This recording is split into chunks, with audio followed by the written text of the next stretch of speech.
And the results were men were in every condition, because some got the instructional video, some didn't. In every condition, men were more self-assured than women that they could do it. Are you ready to live your best life, make healthy choices, have success, have fun, and still have time for everything else? I'm here to teach you how to do that, and we'll all learn together from guests along the way as well. Follow along for some powerful tips on cultivating gratitude, making healthy choices for mind and body, and having fun doing it. What if all the angst and worry actually don't help? Oh my goodness, let's keep learning how to do this differently.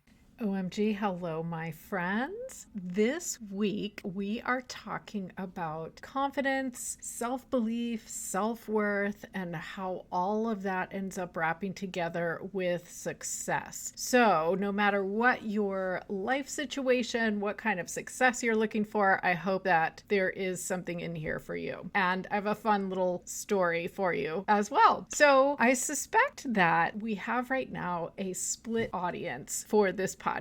Some who think that mindset is amazing and powerful and really kind of the first step in where we go in life, having the best mindset for that. And some of us who maybe are still not sure and still think it's a bit touchy-feely, or maybe a little bit of a naysayer like I used to be. So I fully accept that. And at the same time, I think in life, we see mindset being so powerful in really practical situations all the time. And this whole idea of self-belief and self-worth and confidence when it relates to our success in life is really a great example. So I've had women in leadership on my mind lately. This summer, I have been completing a leadership coaching certification, and I'm waiting to hear on my results and on finalizing the certification. So that has been a really fascinating process. And I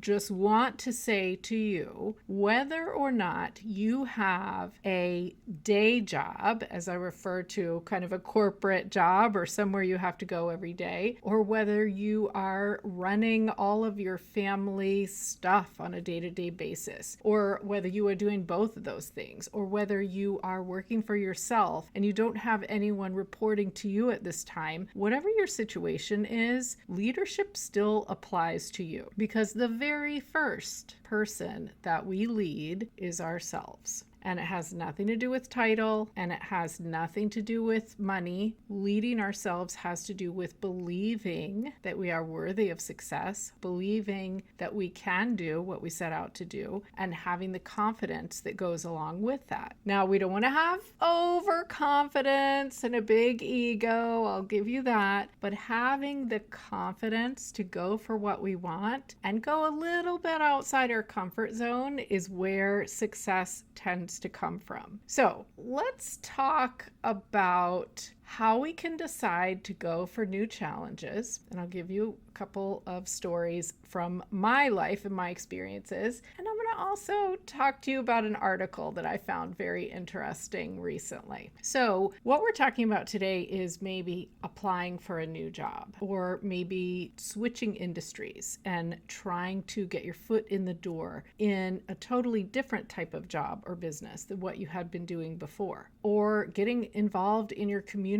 in a new way. Maybe looking at a leadership position in a local group or charity or organization, or a board position, or maybe it's starting a new business and it's maybe a little bit relevant to what you've done before, but maybe not at all. I'm sure we could all think of story after story of people who have just completely switched what they were doing because they found their passion and they started a business doing that. So how do we make that decision? And then how do we take action without being overconfident, but still going a little bit outside our comfort zone? The key is how we see ourselves and what we believe we can do and what we believe we are worthy of doing. It's all inside us. That is the key. And we could certainly go back. I'm going to recommend that you listen to the episode I did a few weeks ago on raising strong girls to have empowered kindness when they go out in the world, and certainly overcoming fear and doubt with fun. And even the first episode, Everything is Energy. All of these things are interrelated, but let's keep it focused on kind of job, career, community involvement for today. So how do we use confidence and self-belief to go for success and not overdo it? All right, so here's the article I promised you I wanted to mention. The Washington Post released an article in March of 2023 called "Think You Can Land a Plane in an Emergency? Pilots Explain Why You Can't." Now, I have mentioned on this podcast before that my son is a pilot, but that's not what this is about. I just found this to be a really interesting take on what we think we can do as humans. So the article starts by saying, picture this, you're on a flight, the pilots have fallen ill, someone comes over the PA system and asks for a volunteer to help land the aircraft. Now, before anyone panics, because I know that flying is not something we all enjoy, they do go on to point out, and my son would say this too, that there's always at least two pilots on a plane. It has never happened that both have been incapacitated at the same time, and there's often more than that because they are flying in the jump seat in the cockpit or just flying along to get to their next assignment. So let's not panic. That's not what this is about. I just want to say that ahead of time. But would you think to yourself, or do you know people who you think might say to themselves, oh yeah, if somebody tells me how to do it, I could do that. I could figure it out. Interesting question, huh? So if we take away the risk and we just think of it maybe like a simulator, like a video game, do you think that you would say, okay, if somebody tells me how to do it, I could do it? And what was interesting is what people responded to that question. Now, experts say, and I'm pretty sure my son would say this too, there's about 0% chance that someone could actually do this with no flight experience whatsoever. It's too much to try to learn and take in and do quickly. But let's keep it on this kind of video game simulator idea, and let's think about who would say, yeah, I could do that. I could do that. Interestingly, almost half of the men who responded were confident that they could do it, and about 20% of the women were confident that they could do it. So overall, 1 in 3 people polled said, yeah, I could do that. But it was almost 50% of the men and about 20% of the women. And there was a study done actually in New Zealand, even beyond this poll, trying to examine overconfidence. And they asked subjects if they thought they could land a small commuter plane if they needed to. And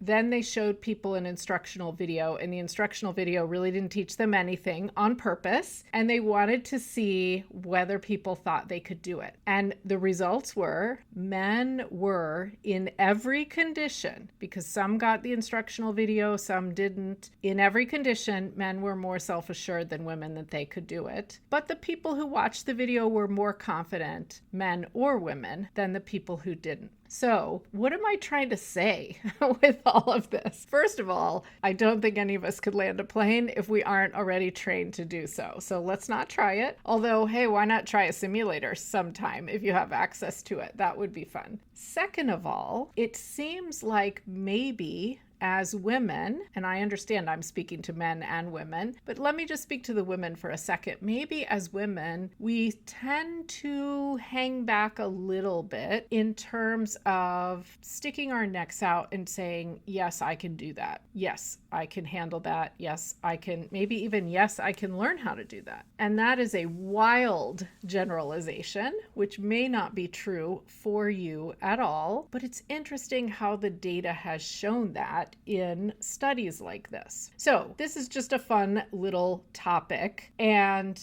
let's kind of take that bigger. What if you're reading a job posting, you're looking to change jobs, you're reading about the requirements of the job. You see in this job posting a lot of things that you have. You see what education they're looking for. You see the skills they're looking for, the experience they're looking for, a lot of the things you have. But you do see some things listed there that you don't have. So what do you do? Interestingly, Polls also show that men are more likely to go ahead and say, oh, it'll be fine, and just apply for the job than women are. Again, I recognize that is a wild generalization. It may not be true for you, but it's an interesting data point for us to look at. So how do you decide if you want to stick your neck out for a new challenge and you actually think you can do it? Well, I'll tell you, I had an experience with this when I changed jobs. So you may have heard me mention, and actually this is where the topic OMG Teach Me came from, because I am truly a teacher at heart in very many different ways. But you may have heard me talk about how I used to teach high school math and economics. And when it had reached the point 12 years into it that I was feeling burned out and I knew that it was not healthy for me to stay in that career, even though of course, as in any career, there were things I loved about it, I knew I had to start looking around. And so it's interesting to go from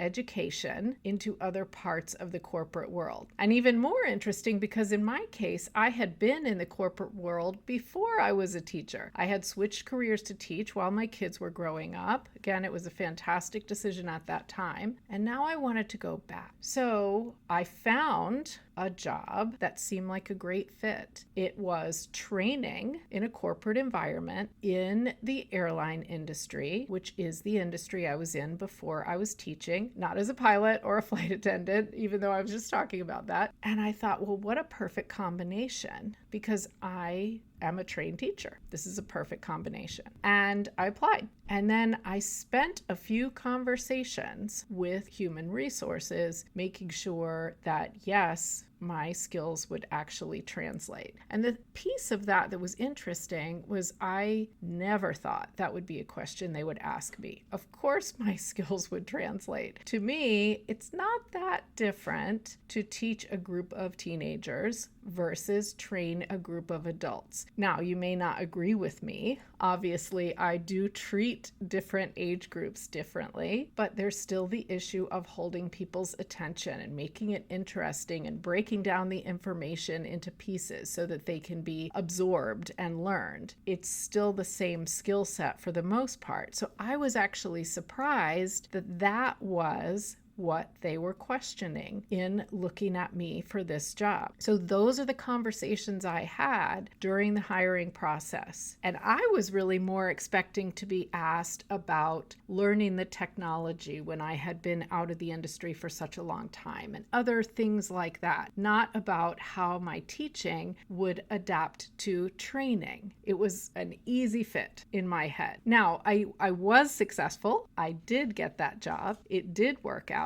But I had to sell myself that I had the right skills and I could apply them. We live in an online social media world. For me, it's having a landing page for this podcast, having a cool link in bio for my business Instagram, and having a resources website for my social selling team. Just having a place to put information, links, recommendations, and even celebration. I was thrilled when I found Boss Lady Bio. You can create a website that looks gorgeous and you don't have to know how to code. Have a look at what they offer at omgteachme.onamission.bio. You can even try it for free. So a lot of times we're going to have to go a little bit farther to apply for the job or get on the committee or join the board or whatever it is, start the new business, than either others think we can or that maybe sometimes we're comfortable with. So let's take an example of community involvement. So you want to sit on the leadership committee or the board of a local organization. Well, have you ever done that before? Have you ever been the leader of some team or committee? Have you ever been on a board? Probably not. Most people, I dare say, who are on the board of maybe a local charity or something like that probably haven't done that before when they first started. So break it down further. In all these cases, let's break it down further. What are the skills that you need? Do you have any of them? Are you missing any of them? And could you learn those skills? If we can break it down into pieces, we can make better decisions about these things. So I'm looking at a job posting, or I'm deciding I'd like to get involved in the board of an organization or do some sort of new business. Well, what are the skills I need? Is it public speaking? Is it analytical skills to be doing some type of evaluation with numbers and spreadsheets? Is it writing? Well, writing could translate from many different ways. Have you written anything, even if it's not related to this particular job? Then you have writing skills. So if we take it down to the skill level, sometimes we find more than we realize. And I will say, for my generation, we watched our parents keep the same job almost their whole career for the most part. That was typical. And now we're watching our kids, again, most typically be really open to changing jobs and trying new things and maybe changing again and changing again. The generation that is going into the workforce now looks at this very differently than the generation that has been in the workforce for their whole lives. And some of us kind of sit in the middle of that. I've changed careers a few times. My husband has changed careers a few times, but I have friends who never have, and they've stayed with the same organization in a similar job. And there's not a right or wrong here. But if we want to try something new, we have to make sure that we actually give ourselves the chance to do that. And a lot of it is mindset. So my first piece of advice is really break it into skills that you need for whatever it is you want to do, and just do kind of a self-assessment. Do I have any of these skills? Might I have them from any other part of my life? And the ones I don't have, could I learn them? Because you could learn how to public speak. You could learn how to lead a meeting. Everyone can learn that. You could learn a software program. Everyone could learn that. Now, how quickly? That's up to you and how complicated it is. Could you learn to have more artistic ability or some type of creative skill? Maybe, maybe not. So that's why I say self-assessment. Figure out if you have a lot of the skills that you need and you can translate them for someone, then maybe this could be a fit and you could learn the other things that you don't yet have. Okay. That's the first thing, break down the skills. Now, second thing is, why do some people seem to just go higher and higher and higher in their careers? Always getting the promotion, or whatever it might be. It's really two things that happen in their minds. Number one, they probably saw examples similar to themselves and they use that as evidence that they could do it. And number two, they believed they were worthy. They believed that they were the right fit for the next level. And so what if that's not the case for you? What if you don't feel like you see examples of people out there in the working world who are similar to you, who are getting promoted and having success or starting the business and growing the business? What do we do if we just don't see the evidence of that? Or what do we do if we can tell that when we evaluate our thoughts, we're not thinking we're worthy of this? And whether you're job hunting or you're growing a business, there is something in there oftentimes that is holding us back. And this you can come back to, I think it's episode 6, where Karen Mullins and I talked about hidden resistance and how we can figure out our way through that. So how do we grow in success if we don't see examples of people like us? We double down on self-image work. We double and triple down on self-image work. Because if you don't see an example of someone you identify as looking like you or acting like you or coming from the background you come from, then your subconscious brain has a belief, potentially, that it's not going to be something that you can do. So how do we change a belief that's stuck there in our subconscious brain that kind of is directing how we're acting? We need to do some affirmations. We need to change the self-talk going on in our mind. And stay tuned, because I have a whole episode coming next week on self-talk. Maybe we tap through this. And we've talked about this before too. We notice what the thoughts are about this new business or new activity or new leadership position or promotion or new job. We notice the thoughts that are coming up and how they're making us feel. If you're sitting there and you're looking at a job listing and you're thinking to yourself, oh, well, I see I have this many years of experience experience. It's not exactly what they wanted, but I definitely have the degree. I know this or that skill, but not this or that one. Your brain is going to start talking to you. And if your brain doesn't think that you're worthy of this, it's going to tell you that those few things that you don't know mean that you should not apply because you won't be able to do it. But if we can catch those thoughts and we can notice, how are they making us feel? Are they making me feel smaller? Are they making me feel kind of dejected? And process that, which is what tapping can help us do. Then maybe we can start shifting that and saying, well, what if I can? What if I can learn that? What if I can do it? What if I can just try? And in fact, when it comes to things like new jobs or board positions or leadership positions, what if there aren't that many other people who have any more qualifications than I have or who have applied? We don't know that side. So why not try? And if you can grow your self-image to the point where you start to believe, okay, maybe I could, and I could learn that, and I could learn that, and I could learn that, that's what's going to make the difference. Because in the long run,